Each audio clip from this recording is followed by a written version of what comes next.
Okay, so welcome to our immune boosting herb class. I love this class. I teach it every now and again because it is so powerful to learn about herbs and how they help you and can heal your body. But one of the problems that happen with teaching sometimes is all of my manufacturers shipped out a lot of the herbs I use because I'm really picky about the products that I use. And they got lost somewhere in shipping.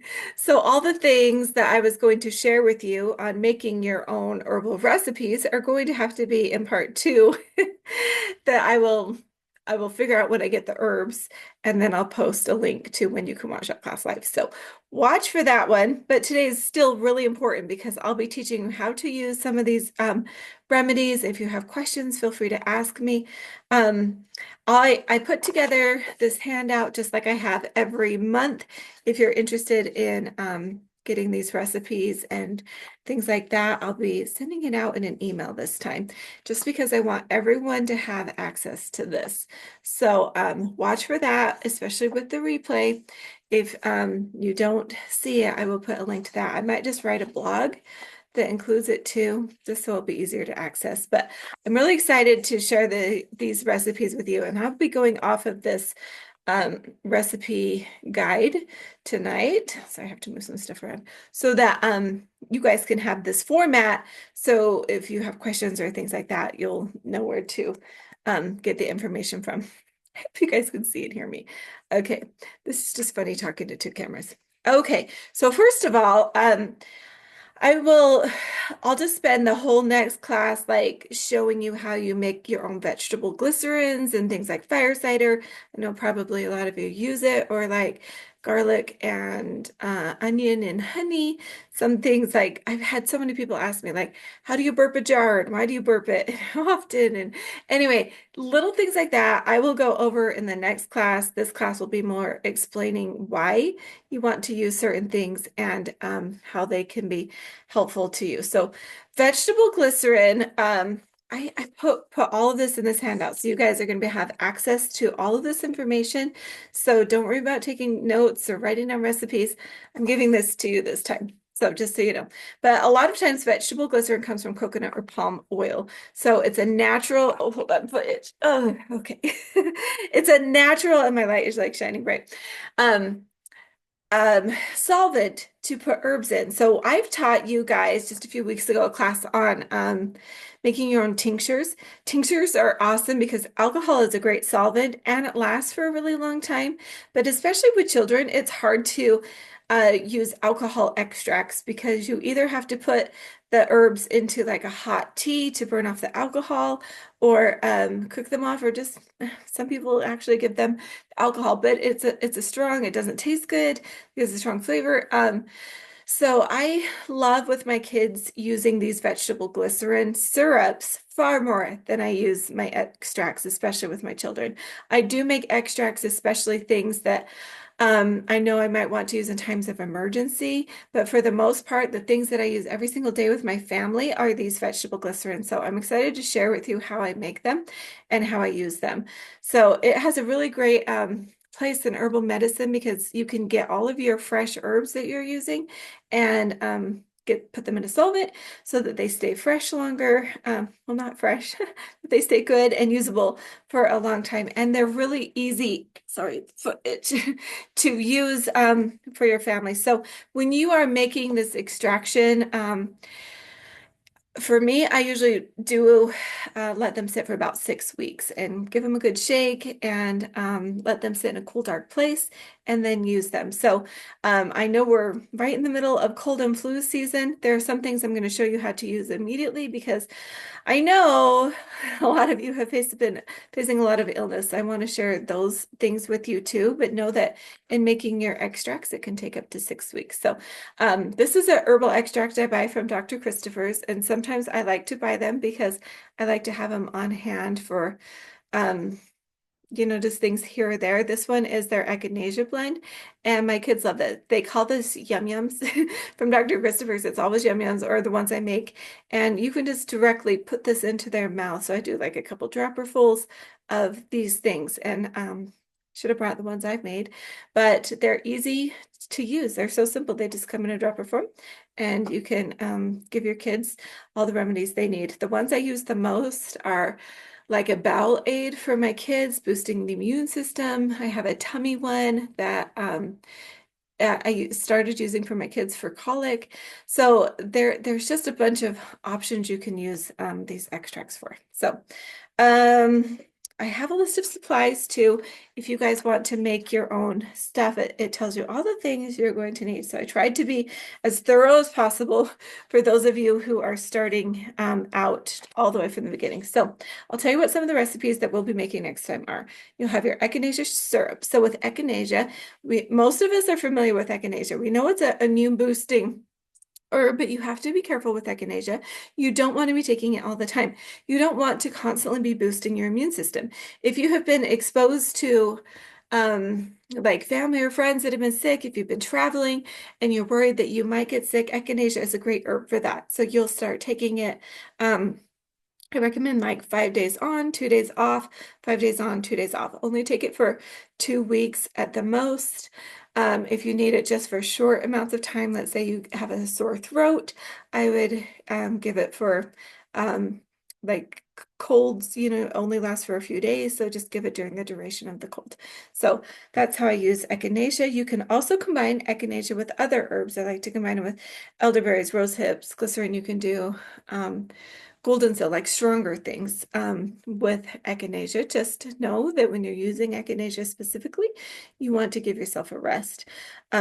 So those are some of my recipes for that. I have the honey, herbal preservation. Honey is a great solvent.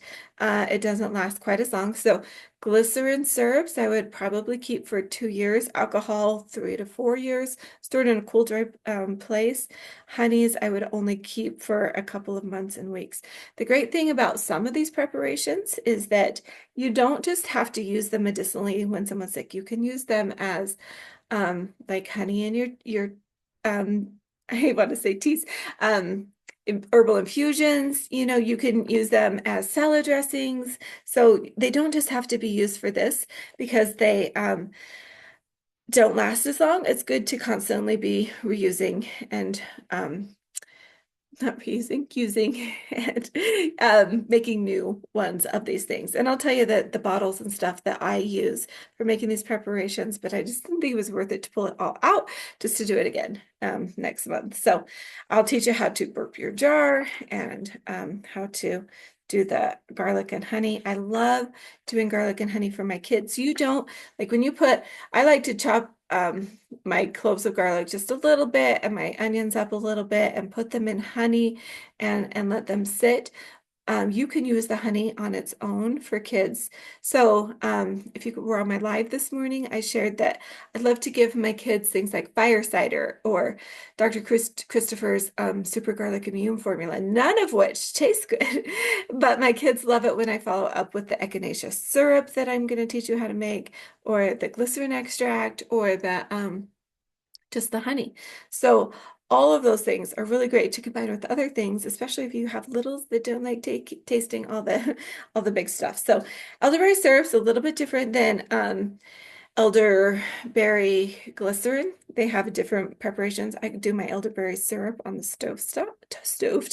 Oh my goodness, you guys. Let's see. Oh, another fun recipe that I shared with you guys that I'll teach you kind of how to make is I love making immune bombs. What I like to do is I have circle ice trays. That I will juice a whole bunch of lemons, combine it with raw honey, cayenne, and ginger, and mix it all up and put them in my little ice cube trays and freeze them. It is so nice, especially when you have little ones and you're busy or something, to grab one of those little ice balls and put it into some hot water and have them drink it, so you're not always having to do fresh. I prefer fresh if you have that option, but making these little immune bombs are so easy. They taste good, and my kids like to combine it with a little extra honey sometimes, but the honey is already in there. So it's just a super easy way to give your kids a little boost of something. So I'll teach you my recipe for making immune bombs because they're the best. One of the recipes that I really had to share with you guys tonight that I'm not going to demonstrate tonight, but I really want you to know this is garlic oil. I use garlic oil all the time with my kids, and I tell people about garlic oil, and most people haven't heard it. So I know not all of you guys um, will be making a lot of your own recipes, but I do recommend that you have garlic oil on hand all the time if you can do it. The great thing about garlic oil is chefs will teach you everywhere how to make garlic oil. It's a very easy thing to cook with. You can use it to cook your veggies with or your pastas or anything else you want a little bit more flavor to.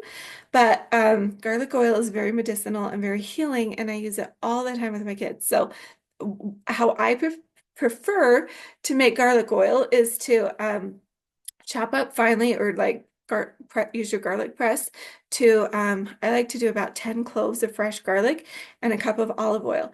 I like to put them in a mason jar and seal it up and shake it every day, store it in a cool place and shake it every day. And in about 2 to 3 weeks, oops, sorry, that garlic oil will be ready to use. If you need it immediately, which is the case with most people with sickness. You can also take that same amount of garlic and olive oil, simmer in a pan for about 10 to 20 minutes, and strain off the garlic and use the garlic oil immediately. So garlic oil is one of my favorite things because garlic itself is equal to an adult dose of antibiotics. So using garlic is very healing for your immune system and for your body, but a lot of us don't like to take garlic.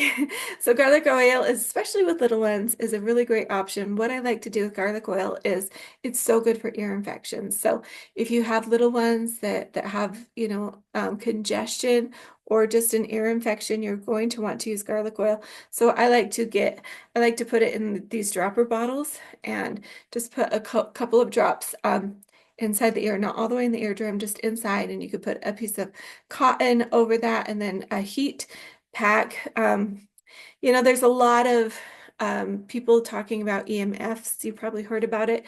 And like heated pads or heated blankets carry more EMFs. And if you don't like using EMFs, which I prefer not to, I still use an old water bottle. So like those red rubber things that you fill with hot water, those work really great.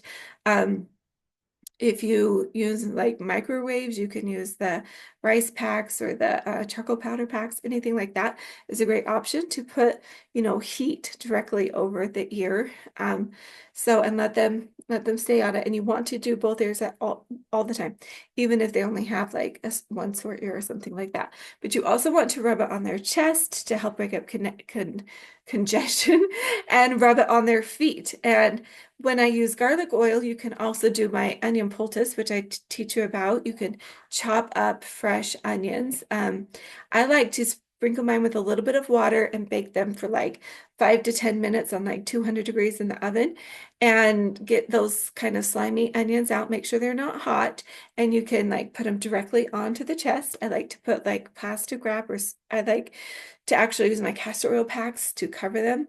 And then you can wrap it with a towel or just put tight clothes on so it stays there all night, or you can do this on their feet. You can get the onions, put them directly onto the feet, and then put like a plastic bag, and then socks on. So the plastic doesn't allow the body to sweat, and that's good because it keeps those um, I want to say polyphenols. That's maybe not right. Anyway, into the area that you want to keep them in. Your feet have the largest size pores in your body. Your feet absorb so well. So just like if you've been around, I've taught about the garlic skin test. If you step on a clove of garlic within 30 seconds to a minute, you'll be tasting it. Your body absorbs so well from your feet. So little ones don't always love things on their chest. Plus, my little ones wiggle. When I do it on their chest, sometimes they'll wake up and I'll find onion everywhere. Just flung my necklace. So I like doing it on the feet because they generally keep those socks on and it doesn't bother them very much. So that's a really great way to boost their immune system. And what I do, my whole treatment that I like to do with the garlic oil. So let's say this is the same for adults and kids. So let's say someone starts feeling a little bit of a tingle in their throat. The first thing you want to do is start taking bowel flushing herbs. So you want to flush those bowels. So I like to use senna. Dr. Christopher has lower bowel formula. You can use pear juice, which is very effective. Just a cup for little ones, a half a cup to a cup, depending on how little they are. Um, Prune juice is awesome. You can do like lots of psyllium fiber type substances. You can even do a binder where you combine things like charcoal powder, bentonite clay, and psyllium husk. You can blend that up. Make sure you use like an immersion blender or something. It gets a little chunky. Blend that up, drink it, and get those bowels flushing. Right after you've done that, because you really do want to be flushing those bowels, you want to increase like the body's natural ability to burn off toxins with heat. So one thing, like modern people, we have more amenities. You can put them in a sauna or a steam shower. I even have a sauna blanket my kids like to get into. But at least make sure if you're doing something like a sauna, they have to be drinking tons of water. So my preferable thing, especially for little ones, is to get them in the tub so that their skin is absorbing moisture and that they're drinking things like yarrow tea. Sometimes my kids don't like yarrow. I've even done like peppermint tea, things that help raise the heat inside their body, but they have to be drinking fluids. Even if they only drink a little bit of the tea, that you could do like lemon and honey tea. Make it warm though, so that they're keeping up the heat in their body and keep them in the tub. I like to say for at least an hour. If you're an adult, usually don't want to be in the shower for that long, so that's why I like the tub. For my kids, and they don't even complain about getting sick or staying in the tub because lots of times I'll just put a little movie on for them because they're usually not feeling good enough to play. A movie is a really great solution for me. So we just put a little iPad in there and they watch movies and they just sit and drink their herbal infusions and have the best time of their life while they're taking this bath. But usually they're very hot at the end. Oh, and I forgot to say, I always have my diffuser. If you guys don't have one of these, they're the best. I like to hang this from a bath or shower, and I have my eucalyptus oil, and I'll put a couple of drops directly onto this diffuser and let them breathe in those oils, because eucalyptus will be helping break up congestion and just help you breathe easier. If you don't have eucalyptus, you can use Ravensara oil. Peppermint oil works, even something calming if they're having a hard time, like lavender.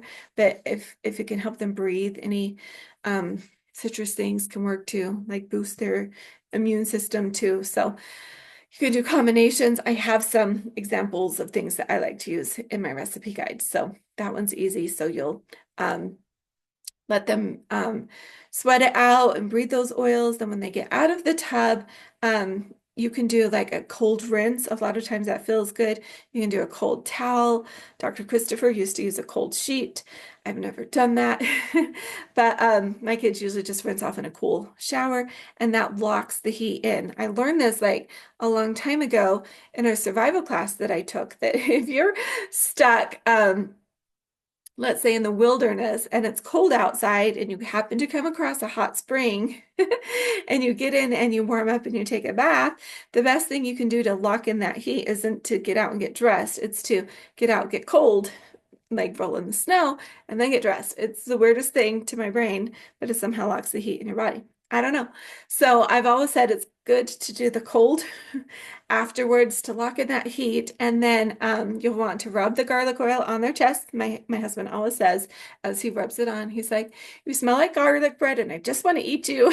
It's like, the kids just know he's going to say that. And then we rub it on their feet, and then we can do the onion poultice specifically if they have any congestion. So if you're already feeling like they have mucus, you'll want to do that and put it on their feet no matter what. So if they don't have a lot of chest congestion, you don't have to do the onion poultice on the chest or feet, but always do the garlic.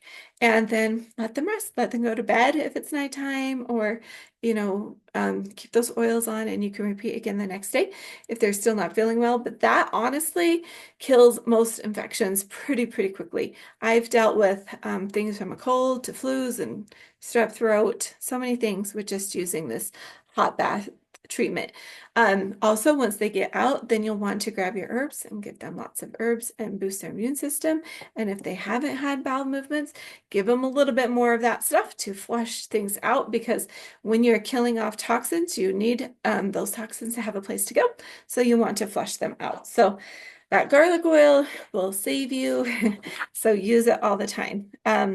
You want to do it, have garlic oil on all the time while they're sick. So let me see. Just when you're using the garlic oil, one thing I do recommend is to do like a little patch test, make sure no one's allergic to garlic.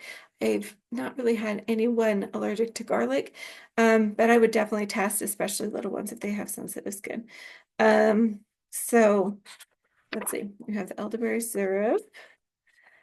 I just want to make sure I'm not missing something for you guys.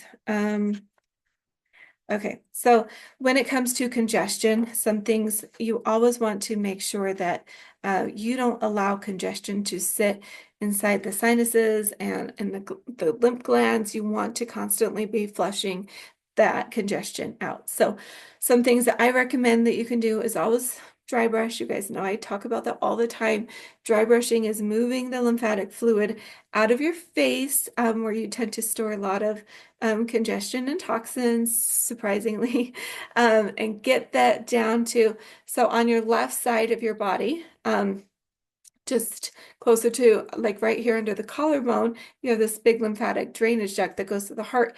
So your lymphatic fluid runs along this, your lymphatic system runs alongside your circulatory system. Your circulatory system throws the toxins in there, helps clean out those toxins, and then the lymphatic system throws those toxins back into the circulatory system, but you need a way to get clear and get rid of it. So you want to push those back into your lymphatic duct to clear them out. So when you're clearing congestion, I like to start from the neck down, but when you have like infection, especially in the ears, you want to move across the jaw, and you can do this with your fingers, a gua sha tool or a dry brush if you're used to using it. I like to use 2 fingers, so like you'll start moving things down. Try to avoid your thyroid if possible, so move it down, and once you've done that a little bit, then you want to push these, and so make sure one finger goes under the ear and one goes just above, and really massage that area and then pull it down. So you want to do this. You can practice with me a couple times, especially little ones. This is so good. Get this right on the onset of any ear pain or infection or congestion, because if you're not doing this, then they'll start to get more sensitive, and that's when you get more earaches, and then you can't touch it. So always start lower if you're not allowed to touch the throat area. Start just massaging here, and I'll teach you how to do a thoracic pump in a minute. But this facial massage works so well. You also really want to focus in on the sinuses. So you have your sinuses here and up here in your forehead. You want to clear those. So same thing, like whether with the gua sha or 2 fingers, you want to start here at the nose and pull down and out. So you'll want to clear these lymphatic ducts. This looks fun, huh? And then up and out for your forehead. And you want to work up and then work down. So you can add pressure, especially on yourself, but when you're doing this for someone else, make sure it doesn't hurt. And then go back down your nose, and then you want to bring it down your face, and then go back along the jaw, rub and bring it down. And then once you're all down, I like to just do 2 fingers a couple times right back to the strain. So that's some lymphatic massage you can do on the face. You can also do it on the feet. I'm not going to teach you that one. If you know reflexology, make sure you get into these sinus areas to help clear that out.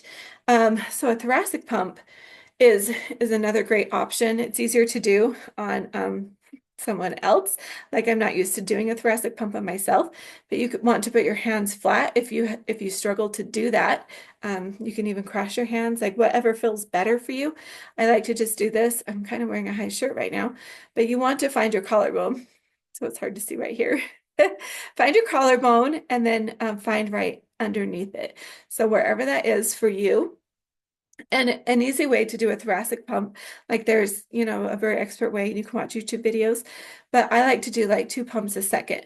And you just want to push down kind of hard, or you can kind of thump. And it should kind of create a thumping kind of a noise, but you do it pretty fast and you want to pump. Um, I like to do at least 3 minutes worth of pumping. So depending on, how old the person is that you're doing, like do it for a minute and then off for a minute, on for a minute, off. Or if it feels really good, you can do it a little bit longer, but like usually 2 pumps a second and just pump that lymphatic fluid. And you can even go like make sure someone's laying flat. I forgot to tell you this. Make sure they're laying flat on the ground. So if you do it on yourself, I like to lay on the floor on a yoga mat. I do this after I meditate, so it's usually on a yoga mat. But if you're doing this on someone else, you can stand behind them and pump down on them with the heel of your hand, whatever that's called.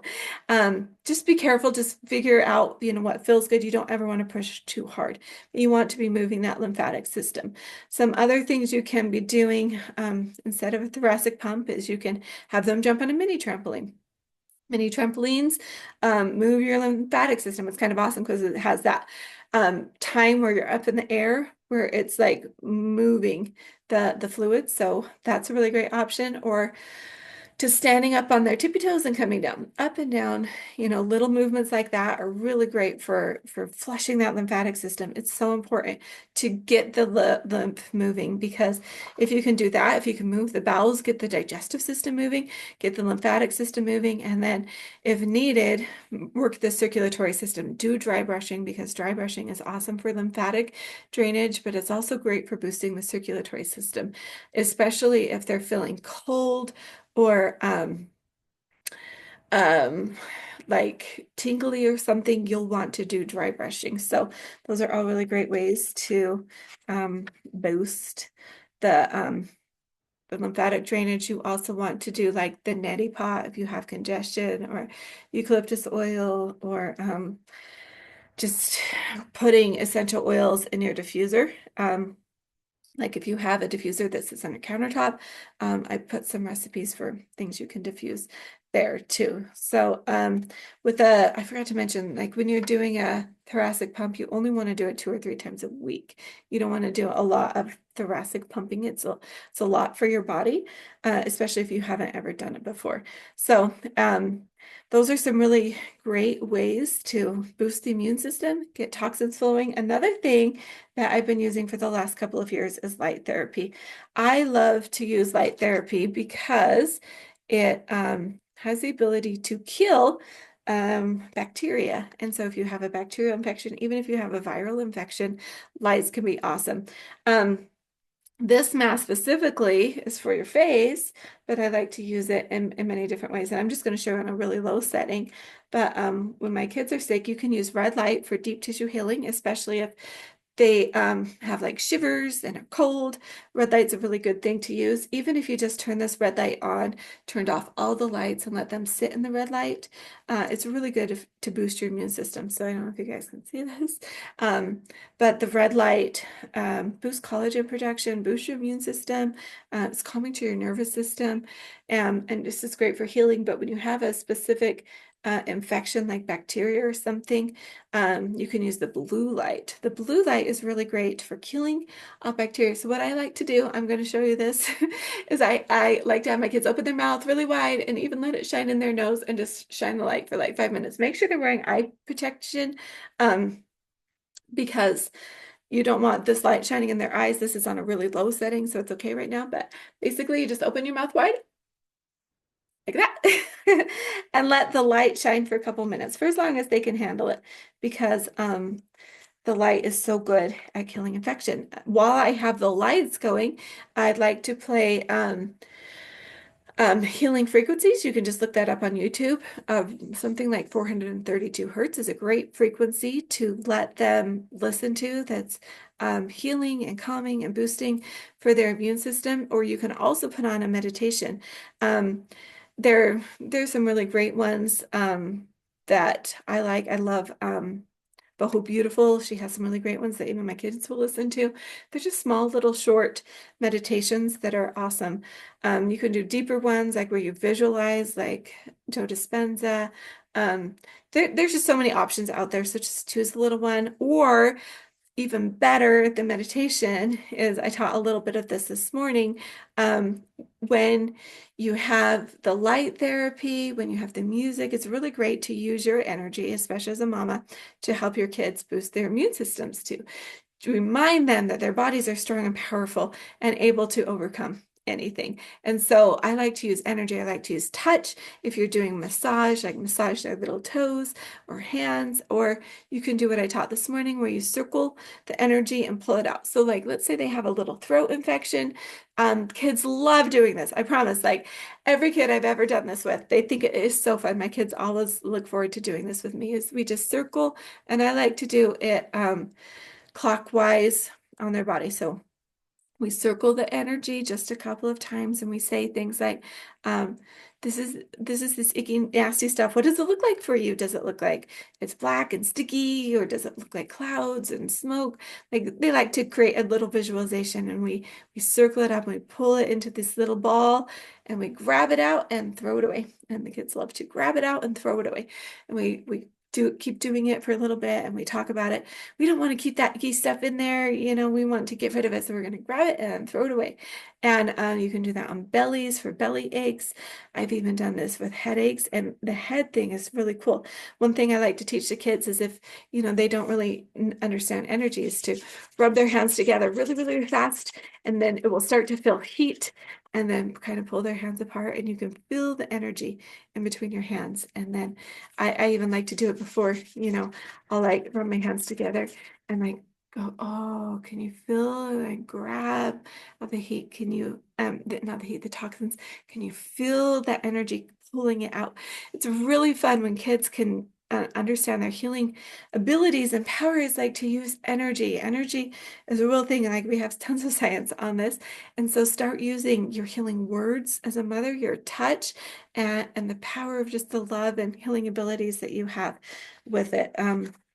So, um, let's see, some ways that you can use light therapy. My little girl who's 6 uses this mask all the time. So she can just wear the mask. Just wearing the mask, especially if you have face congestion, is so good for sinuses. You can put it over the ears for ear infections. So using light therapy is just an easy way to boost the immune system, and kids love it. They love to, I'm like, what superhero are you today? And we like to have fun with the kids with healing. So healing shouldn't be miserable. That's one thing I love about using these syrups. They taste good. The kids enjoy the bath time with the movies. They like the healing energy work, spending time with mom, snuggling in. We like to watch movies and read books, and it's just close bonding time. So when you're doing this, I always recommend with it, like go out in the earth and ground, put your feet in the grass if it's possible. I know it's colder right now, but even on cement, cement is grounding. So get those little toes out there, sit in the sun. For infections, you want to sit in the middle of the day. So morning and evening light is very healing and therapeutic, especially for circadian rhythms and energy and melanin production. But for infections, sitting out in the middle of the day is the best time of day, even in the summer. Get them out for 10, 15 minutes and get those UV rays, because they're killing bacteria and really helping boost the immune system. Using visualization, like how do you want to feel after you wake up? If you go to bed, do you want to feel icky? Do you want to feel better? So what do you need to feel better? Like tell your body, I'm going to be better. I'm strong. Like visualize with the kids. They love it. Have fun with it. Have them visualize like killing all the bacteria, like put their swords on in their hand and put their helmets on and their shields and go out and start fighting it. Like really, help the children, because I'm telling you, like adults tend to struggle with visualizing and energy work. If you start them young, they have this amazing ability to heal themselves. I was talking to a 20-year-old guy yesterday who said he hasn't thrown up since he was 10 because he was afraid of throwing up. And I think he at first thought I was going to tell him what a horrible thing that was and that he shouldn't be so afraid of throwing up. But I was like, holy cow, you have a superpower.